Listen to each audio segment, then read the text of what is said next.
Welcome to defence तैयारी। आज हम बात करने वाले हैं कि इंडिया की जो फॉरेन पॉलिसी है उसके मेन ऑब्जेक्टिव्स क्या क्या हैं। तो इंडिया के जो मेन ऑब्जेक्टिव्स हैं फॉरेन पॉलिसी के, उनको तीन ब्रॉड कैटेगरीज में डिवाइड किया गया है। जो पहला है सेंट्रल ऑब्जेक्टिव, दूसरा है इंटरमीडिएट ऑब्जेक्टिव्स और तीसरा है डिस्टेंट ऑब्जेक्टिव्स। सबसे पहले हम बात कर लेते हैं कि फॉरेन पॉलिसी होती क्या है। तो कहीं ना कहीं फॉरेन पॉलिसी एक पॉलिसी है जिसके अकॉर्डिंग कंट्री अपनी इंटरनेशनल रिलेशंस को बना के रखती है और उसकी जो वैल्यूज़ हैं इंटरनेशनल रिलेशंस में उनको मेंटेन रखती है, चाहे वो उसका नेशनल इंटरेस्ट हो, नेशनल सिक्योरिटी हो या फिर और भी चीज़ें हों जो इंटरनेशनल रिलेशंस में आती हैं। तो ये होती है एक पर्टिकुलर कंट्री की फॉरेन पॉलिसी। अब हम बात करते हैं उसकी कैटेगरीज़ की। तो जो पहली कैटेगरी है सेंट्रल ऑब्जेक्टिव्स, इसमें आता है कि कोई भी कंट्री का जो फॉरेन पॉलिसी है उसका जो मेन ऑब्जेक्टिव होता है वो होता है कि वो अपना नेशनल इंटरेस्ट, नेशनल इंडिपेंडेंस और सोवरेनिटी यानी कि संप्रभुता को वो हमेशा मेंटेन करके चले, बचा के चले। तो ये इंडिया का जो है सेंट्रल ऑब्जेक्टिव है उसकी फॉरेन पॉलिसी का। वहीं अगर हम बात करें इंटरमीडिएट ऑब्जेक्टिव्स का, तो इंटरमीडिएट वो ऑब्जेक्टिव्स हैं कि जहाँ पे इंडिया चाहती है कि जो उसकी इकोनॉमिक इंटरेस्ट है उसको वो बना के चले और कहीं ना कहीं जो उसकी पावर है वर्ल्ड में, जो उसकी इमेज बनी हुई है, जो उसकी प्रेस्टाइज है, प्रभुता बनी हुई है, वो इंटरनेशनल मार्केट में वैसे की वैसी बनी रहे, यानी कि जो उसकी इंटरनेशनल वैल्यू है वो कॉन्टीन्यूस बनी रहे। ये होता है इंडिया, ये है इंडिया का इंटरमीडिएट ऑब्जेक्टिव। वहीं आता है फिर डिस्टेंट ऑब्जेक्टिव्स। सो ये जो डिस्टेंट ऑब्जेक्टिव्स होते हैं ये बड़े ही इंपॉर्टेंट होते हैं कहीं ना कहीं किसी कंट्री की इंटरनेशनल सिस्टम को शेप करने के लिए या फिर उसकी जो ड्रीम है, जो उसकी आइडियोलॉजी है उस पर बने रहने के लिए। तो जैसे कि जो फॉरेन पॉलिसी है इंडिया की वो बिल्कुल एम करती है उसका जो इंटरनेशनल पीस है, इंटरनेशनल सिक्योरिटी है और कहीं ना कहीं जो इंडिया पहले से ही इम्पीरियलिज्म का अपोज करता हुआ है और जो रंग भेद नीति है जो बेसिकली साउथ अफ्रीकन कंट्रीज़ में या अफ्रीकन कंट्रीज़ में चलती है कि लाइक गोरे लोग राज कर रहे हैं और ब्लैक लोग बहुत ही नीचे दिखाए जाते हैं। तो ये जो अपार्थाइड की कंडीशन होती है ये उसको भी वो इंडिया अपोज करता है और कहीं ना कहीं इंडिया चाहता है कि हर जो कोई भी प्रॉब्लम है, कोई भी इशू है वर्ल्ड में, उसको वो पीसफुली सेटल कर ले, पॉलिटिकली सेटल कर ले। ऐसा ना हो कि कोई भी डिस्प्यूट क्रिएट हो, कोई वॉर हो या कोई एग्रेशन जैसी कंडीशन क्रिएट हो।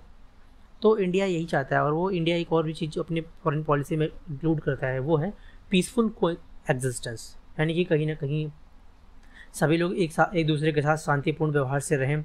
और एक इंडिया की सबसे मेन पॉलिसी है जो वो है नॉन अलाइंड, यानी कि किसी ग्रुप के साथ नहीं जाना। तो ये सब जो है एक तरीके से इंडिया की फॉरेन पॉलिसीज़ के मेन ऑब्जेक्टिव हैं जिसको इंडिया कहीं ना कहीं स्टार्ट से फॉलो करता आ रहा है और उसको फॉलो करता है ताकि वो अपने आप को एक वर्ल्ड में बनाकर रखे, कॉन्टीन्यूस मेंटेन रखे और जो उसकी इंटरनेशनल पीस है या फिर जो उसकी इंटरनेशनल रिलेशंस में जो उसकी दावेदारी है वो बनी रहे और कहीं ना कहीं जो इसके नेशनल इंटरेस्ट हैं वो कभी हार्म ना हो। तो हम जैसे डिस्टेंट ऑब्जेक्टिव्स में हमने बहुत सारे पॉइंट्स काउंट किए लाइक इंटरनेशनल पीस, सिक्योरिटी। तो मैं इनको वन बाय वन बात करते हैं इनके बारे में। सबसे पहला जो है national security, national interest and independence. India की जो फॉरेन पॉलिसी है उसका मेन या बेसिक ऑब्जेक्टिव है जो वो है उसका नेशनल इंटरेस्ट। एंड ये कहीं ना कहीं अगर इंडिया अपनी नेशनल इंटरेस्ट को प्रायोरिटी देता है तो वो कहीं ना कहीं अपनी जो इसको सिक्योरिटी है एक्सटर्नल एग्रेशन से उसको बचा के रखता है। और कहीं ना कहीं अगर अब बात कर लें अगर हम कि जो उसकी इंटरनल सिक्योरिटी है वह कहीं अगर इससे एसोसिएट हो जाती है कि एक्सटर्नल एग्रेशन के साथ साथ इंटरनल एग्रेशन भी जुड़ जाए तो फिर फॉरेन पॉलिसी वहाँ भी काम करती है। यानी कि इंडिया की फॉरेन पॉलिसी एक ऐसे तरीके से वर्क करती है कि अगर उसका जो एक्सटर्नल एग्रेशन है और इंटरनल एग्रेशन दोनों को वो कंट्रोल कर सके। तो एक तरीके से ये हो गया। और दूसरा आता है उसका नेशनल इंटरेस्ट। नेशनल इंटरेस्ट भी बहुत क्लोजली लिंक्ड है इस फॉरेन पॉलिसी से, इस इंटरनेशनल सिस्टम से।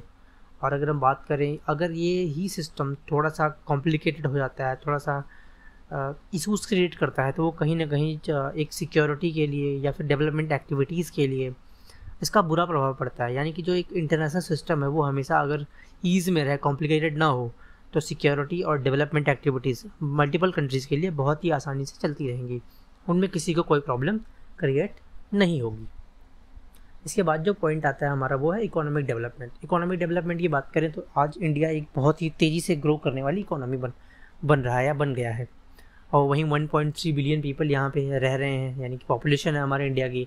सो जो इकोनॉमिक डेवलपमेंट है वो, अगर ओवरऑल डेवलपमेंट की बात करें इंडिया की, तो इकोनॉमिक डेवलपमेंट भी बहुत ही इम्पॉर्टेंट है और इंडिया इसके लिए फोकस कर रहा है इंडस्ट्रियलाइजेशन पे। वो चाहता है कि फॉरेन कैपिटल इंडिया में आए, वो अलग अलग सेक्टर्स में आए। इसके लिए हमने बहुत सारी पॉलिसीज़ चला रखी हैं, जैसे हमने देखो अभी स्टार्ट कर रखा है अपना पिछले कुछ सालों में मेक इन इंडिया प्रोजेक्ट। ऐसे बहुत सारी चीज़ें हो रही हैं। तो ये सब जो है इकोनॉमिक डेवलपमेंट एक तरीके से है, और कहीं ना कहीं जो नेशनल डेवलपमेंट है वो एक साथ जुड़ा होता है नेशनल इंटरेस्ट से। तो जो इंडिया की फॉरेन पॉलिसी का मेन एम है वो है इकोनॉमिक डेवलपमेंट करते हुए अपनी जो एक्सटर्नल ट्रेड है उसको बढ़ाना, या उसका जो एरिया है उसको एक्सपेंड करना, ताकि हम कहीं ना कहीं जो इंडिया के अंदर डेवलपमेंट की स्पीड है, पेस है, उसको और हम एक्सेलरेट कर सकें। तो इंडिया का ये एक तरीके से इकोनॉमिक डेवलपमेंट के लिए फॉरेन पॉलिसी का एक पार्ट है इसमें। और कहीं ना कहीं इंडिया एक और चीज़ चाहता है कि एक ऐसा सिस्टम क्रिएट किया जाए, एक ऐसी इंटरनेशनल सिस्टम बनाया जाए जिसके अंदर, या जो सिस्टम कहीं ना कहीं एक अच्छा एनवायरनमेंट क्रिएट करे, जिसके अंदर की जो नेशनल सिक्योरिटी है वो मेंटेन रखी जा सके, और जो डेवलपमेंट की सारी एक्टिविटीज़ हैं वो बिना किसी प्रॉब्लम के चलती रहें, यानी कोई उनको डिस्टर्बेंस ना हो। तो ये है इंडिया का जो इकोनॉमिक डेवलपमेंट का फॉर्मूला एक तरीके से फॉरेन पॉलिसी के लिए, वो ऐसा है कि हम एक सिस्टम क्रिएट करें जिसमें हमें कोई प्रॉब्लम क्रिएट ना हो, और हमारा जो डेवलपमेंट की एक्टिविटीज़ हैं वो कॉन्टीन्यूस चलती रहें बिना किसी रुकावट के। इसके बाद जो आता है वो आता है इंटरनेशनल पीस एंड सिक्योरिटी। अब ये क्या है इंटरनेशनल पीस एंड सिक्योरिटी? जैसे इसके नाम से लग रहा है कि कहीं ना कहीं अंतर्राष्ट्रीय शांति और सुरक्षा। तो इंडिया की फॉरेन पॉलिसी का ये भी ऑब्जेक्टिव है कि कहीं ना कहीं जो इंटरनेशनल पीस एंड सिक्योरिटी है उसको हम हमेशा बना के रखें, और जिसके लिए इंडिया हमेशा तैयार रहता है। और इंडिया ने बहुत ही ईगरली सपोर्ट भी करा है कि जो डिसआर्मामेंट की जितनी भी बातें की जाती हैं उसमें इंडिया काफ़ी आगे आया है। हाँ ठीक है, डिसआर्मामेंट हमें करना चाहिए, और इंडिया ने मल्टीपल टाइप की जो भी ये कि एक किसी दूसरे स्टेट या दूसरी कंट्री के अगेंस्ट जो हम मिलिट्री ग्रुप ऑर्गेनाइज़ करते हैं, मिलिट्री अलायंसेस बनाते हैं, इनको भी उसके अगेंस्ट इंडिया खड़ा हुआ है, ताकि ऐसी कोई कंडीशन ना पैदा हो कि जहाँ पे वॉर या एग्रेशन जैसा हो। इवन अगर इंडिया की हम बात करें तो इंडिया हमेशा एक मोटो को सपोर्ट करता है कि भाई हर किसी को इंटरनेशनल पीस एंड सिक्योरिटी के लिए वर्क करना चाहिए। तो इसमें कहीं ना कहीं कुछ एग्जांपल्स मैं देता हूँ। जैसे इंडिया ने सपोर्ट किया पीपल्स वॉर नामीबिया में, वहीं लिबरेशन मूवमेंट पैलेस्टीन में। तो ऐसे में इंडिया इन चीज़ों को सपोर्ट करके कहीं ना कहीं इंटरनेशनल पीस को और सिक्योरिटी को बनाए रखने की कोशिश करता है, और ये इंडिया की एक फॉरेन पॉलिसी का ऑब्जेक्टिव है। इंडिया हमेशा से ही एक पॉलिसी है जिसमें कि रंग भेद नीति कहते हैं, रेसिज्म कहते हैं, उसके अगेंस्ट रहा है इंडिया हमेशा, और उसके लिए वो हमेशा ही खड़ा रहा है, जो कि साउथ अफ्रीकन गवर्नमेंट कंट्रीज़ में फॉलो की जाती थी ये वाइट पीपल के द्वारा। और इंडिया इवन इसके लिए एक फ़ंड भी ऑर्गेनाइज़ किया था ताकि उन लोगों को या ऐसे स्टेट्स को वो हेल्प कर सके। लेकिन कहीं ना कहीं बाद में धीरे धीरे टाइम आते आते वो जो बेस उसका था वो ख़त्म हो गया कहीं ना कहीं, और वो पॉलिसी वहीं की वहीं धरी की धरी रह गई, वो फ़ंड की पॉलिसी। बट इंडिया का अभी भी मोटो जो है वो यही है कि इंटरनेशनल पीस एंड सिक्योरिटी को वो मेंटेन करके रखे, और इसीलिए वह इस इंडिया की फॉरेन पॉलिसी का एक ऑब्जेक्टिव है। इसके आगे जो आता है हमारा वो आता है कि सेटलमेंट और settle international disputes through peaceful means, यानी कि जितने भी अंतर्राष्ट्रीय झगड़े हैं उनको शांतिपूर्ण तरीके से सुलझाना।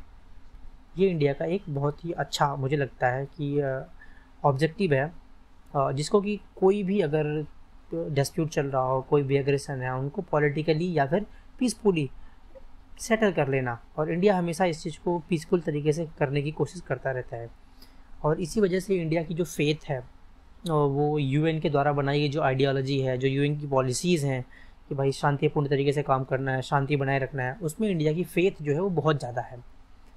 और कहीं ना कहीं अगर हम बात करें जितने भी इंटरनेशनल कॉन्फ्लिक्ट्स हुए हैं अब तक, उनमें या फिर जिससे उनके जितने भी डिस्टर्बेंस हुए हैं, तो उनमें इंडिया ने कहीं ना कहीं अपने एफर्ट्स लगाए हैं कि हाँ ठीक है, इसको पीसफुली हम सेटल कर लें ताकि ये चीज़ें और आगे ना बढ़ें।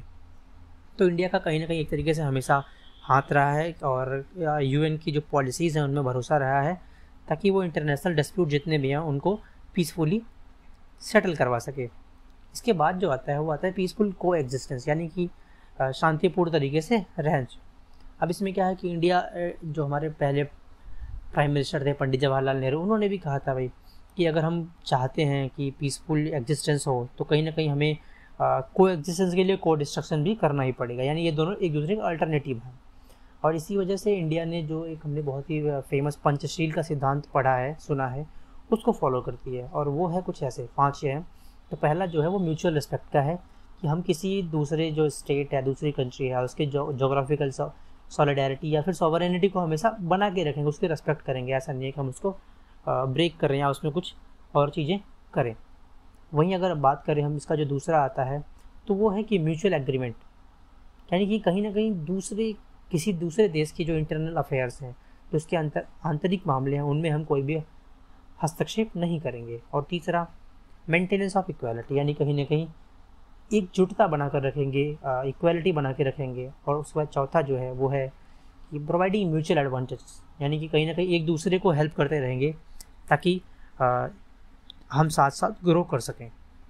उसके बाद जो आता है 5वां, मेंटेनेंस ऑफ पीसफुल को एग्जिस्टेंस, यानी कहीं ना कहीं फिर से वही जो हमारा एक साथ शांतिपूर्ण तरीके से रहना है उसको कहीं ना कहीं बना के चलना, ताकि इन फ्यूचर कोई भी ऐसी कॉम्प्लेक्स सिचुएशन ना क्रिएट हो।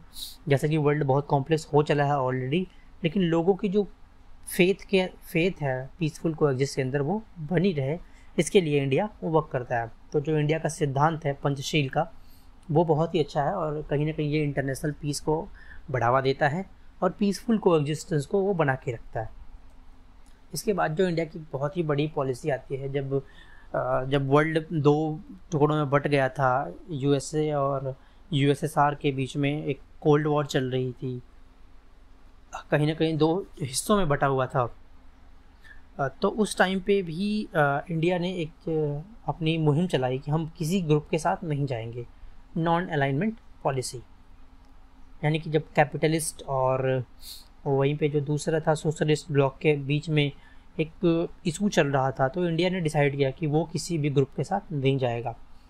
और कहीं ना कहीं वो बहुत हेल्पफुल रहा इंडिया की अपनी सोवरेनिटी, फ्रीडम, इंडिपेंडेंस के लिए। और कहीं ना कहीं उसने इंडिया को बहुत ज़्यादा हेल्प की ग्रो करने में, इकोनॉमिकली भी और एक एज अ वर्ल्ड पावर। उस टाइम पे ऐसा लग रहा था कि वर्ल्ड कहीं ना कहीं हम 3rd वर्ल्ड वॉर देख रहे हैं और हो सकता है कि इसमें न्यूक्लियर वेपन्स ही यूज हो जाएं। तो इंडिया ने अपने आप को खुद को इससे दूर रखा, और ख़ुद को ही नहीं बल्कि जितनी भी कंट्रीज उस टाइम पे न्यूली इंडिपेंडेंट हुई थी उन सबको भी इससे दूर रहने के लिए उन्होंने एक नॉन अलाइनमेंट मूवमेंट भी स्टार्ट की थी। तो इस वजह से इंडिया आज काफ़ी आगे निकल चुका है। अगर ऐसा नहीं होता तो कहीं ना कहीं इंडिया अभी भी, चाहे वो यूएसएसआर के साथ या फिर यूएसए के साथ, उनके बीच में दब के एक बहुत ही छोटी कंट्री बन के रह जाती। तो कहीं ना कहीं ये जो नॉन अलाइनमेंट पॉलिसी थी इसने इंडिया की हेल्प बहुत अच्छी की। तो ये सारी जो हैं वो इंडिया की फॉरेन पॉलिसीज़ हैं, और इंडिया इन्हीं फॉरेन पॉलिसी को ध्यान में रख के, इन्हीं चीज़ों को ध्यान में रख के ही आगे अपनी फॉरेन पॉलिसीज़ को बनाता है, और ये जो ऑब्जेक्टिव्स हैं इसके, इनको ही फॉलो करता है। उम्मीद करता हूँ आप लोगों को ये टॉपिक समझ में आ गया होगा। अगर कोई डाउट है, कोई क्वेश्चन है तो आप नीचे कमेंट बॉक्स में पूछ सकते हैं, और कोई अगर सजेशंस हो तो मुझे ज़रूर दीजिए। And for all those preparing for SSBs, they may check out the book version of SSB prepared with experiences by Defense Taiyari itself. So please check out the link in the description for the book. Thank you and Jai Hind.